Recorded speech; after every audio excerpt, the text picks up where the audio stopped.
up like the world trade. Born sinner, the opposite of a winner. Remember when I used to eat sardines for dinner? Peace to Ron G, Brucey B, Kid Capri. Funk Master Flex, Love Bug, Star Ski. I'm blowing up like the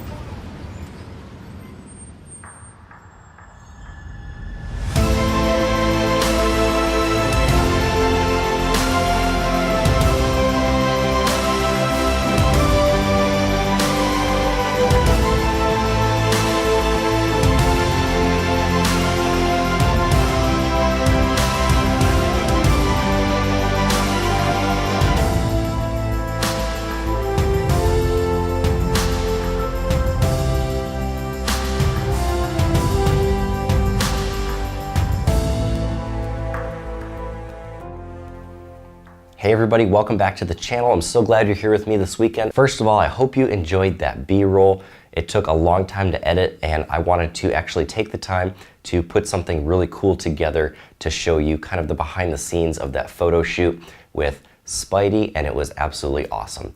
So along those lines, I just got back from New York City about 2 weeks ago. I've been editing a lot. I've been healing after I kind of messed up my foot. I decided it would be a good idea to walk everywhere, and I walked about 50 miles when I was down in NYC and kind of burned myself out. So I've been taking the last 2 weeks to kind of edit photos, recover, and kind of get back into the swing of things. And if you're not already following me on Instagram and Twitter, I highly recommend it. I'll have the links down here. And it would be awesome if you could go show support for my buddy Eli, who was Spidey during our Spider-Man shoot. And he has an absolutely awesome costume and we had a blast. And we did some really cool things that no one else has ever done. As you can see in some of my photos back here, we did a neon Spidey shoot. We did a whole bunch of awesome things, and if you follow us both on Instagram, you'll see more of those. But let's kind of go through some of my photos that I took. I'll let you guys know what gear I used for this shoot and kind of what I recommend shooting with and some of what I learned on this shoot. So let's get right into it. So for most of my portrait shoots, I usually go straight to my Nikon D750 and throw on usually a 50mm lens. But for this one, I decided to switch it up a little bit, and I only shot portraits on my GH5 all weekend long. And I decided to pair up my GH5 with a 50mm 1.4, a Nikon, and a 14-24 2.8. And because the GH5 has a micro four thirds sensor, that would double all of the focal lengths of my lenses. So my 50mm turned into a 100, and my 14-24 turned into a 28-48. So I almost got that 50mm focal length that I love shooting portraits with when I use my D750. So I absolutely love the quality shooting on my GH5. I think my favorite pairing in this whole shoot was using my 14-24. This lens is an absolute blast to shoot with. I love everything about it. I love the bokeh compared to my Panasonic kit lens that I've been shooting on. And this has just opened up a whole bunch of different possibilities for shooting video. And it's an absolute blast. It's a lot of fun to shoot with. And then again, on the GH5 with the 2x crop, it turns it into essentially a 28-48, but you still get this interesting distortion to your footage, which it kind of plays with your eyes a little bit, and it just makes it look really cinematic and a lot of fun. It gives your images a lot of depth for the focal length.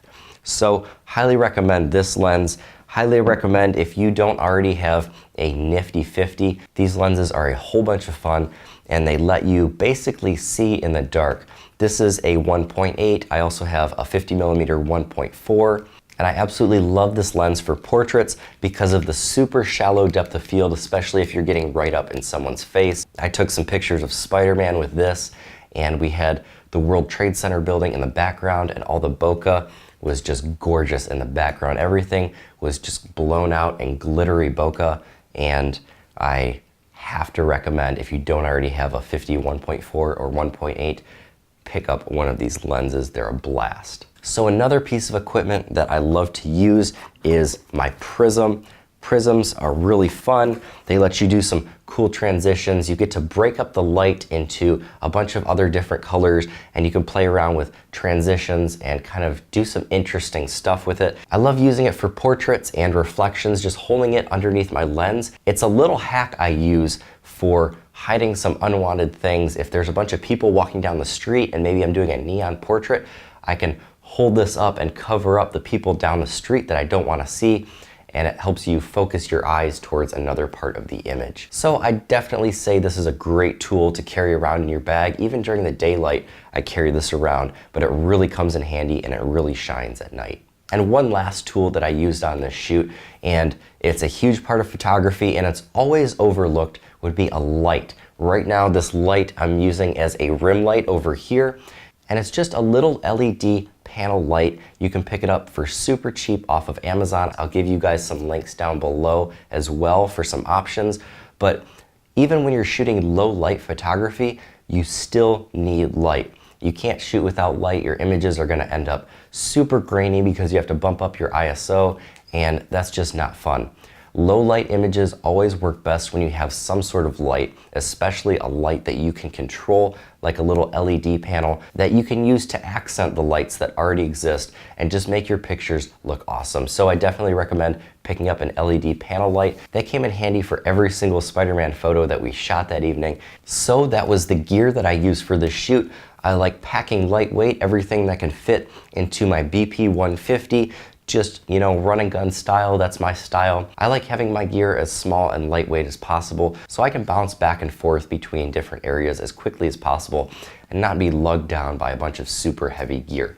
So that's all for the gear aspect. Let's take a look at some of these photos and let me know down in the comments what you think.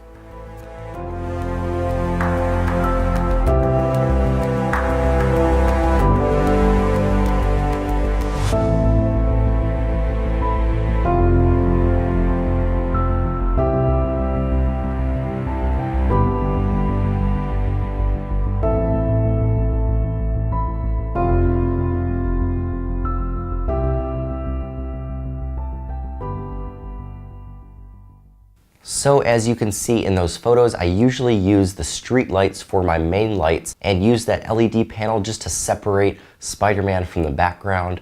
And in some cases, it was just so dark that I had to use my LED panel as the main light. And I tried doing some Rembrandt light or some split lighting on Spider-Man to make him look really cool or really mysterious. And if you don't know what Rembrandt or split lighting is, don't worry, check out my portrait lighting tutorial and I break down all of those lighting techniques to make awesome portraits. And those are all the techniques I used during the Spider-Man shoot, just adjusting that panel light and deciding whether I was gonna use it as a backlight, a rim light, or even my key light sometimes when it was super dark. So that is all for this video. I hope these images got your Spidey senses tingling just a little bit. A massive thank you to Eli, SpideyVerse on Instagram, for helping me out with this shoot. I couldn't have done this without you, and I look forward to shooting with you again. These photos turned out absolutely awesome. Again, follow him on Instagram, and until next time, get out and go shoot.